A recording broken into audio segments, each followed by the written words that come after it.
breve video per mostrarvi questo aspirapolvere. Vi faccio vedere subito l'esterno. Qui abbiamo la manopola di accensione, qui abbiamo la modalità soffiatore, quindi nel caso in cui dovessimo soffiare dobbiamo spostare il tubo in questa bocchetta. Lo andiamo a rimettere un attimo. E quello che mi ha sorpreso di più e mi è piaciuto tantissimo è la possibilità di avere tanto spazio per i vari accessori. Questo è il kit auto che ho comprato a parte, composto da due spazzole, una morbida e una rigida, e la bocchetta stretta che trovate qui in fondo. Qui ancora avete tanti altri spazi per gli accessori, ancora spazio per appoggiare il cavo, la spazzola collegata, tubo molto lungo. E una chicca è che se riesco a farlo vedere, una mano, qui c'è, vedete, un fermo per il tubo, insomma, quindi quando dovete riporre senza tenerlo in verticale, da entrambi i lati c'è questo poi anello che scorre e si può bloccare il tubo in una posizione in modo tale da tenerlo, insomma, più o meno in ordine. Adesso è giusto un esempio, però diciamo si riesce un attimo a gestirlo meglio rispetto ai classici aspirapolveri. Nella parte interna invece troviamo il sacchetto che adesso non è quello originale, perché ho ricevuto in prova alcuni sacchetti non originali, quindi sono in fase di test.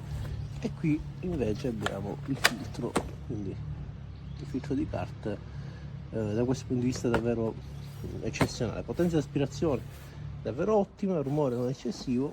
Per me è un prodotto assolutamente da consigliare.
po' di sabbia per terra,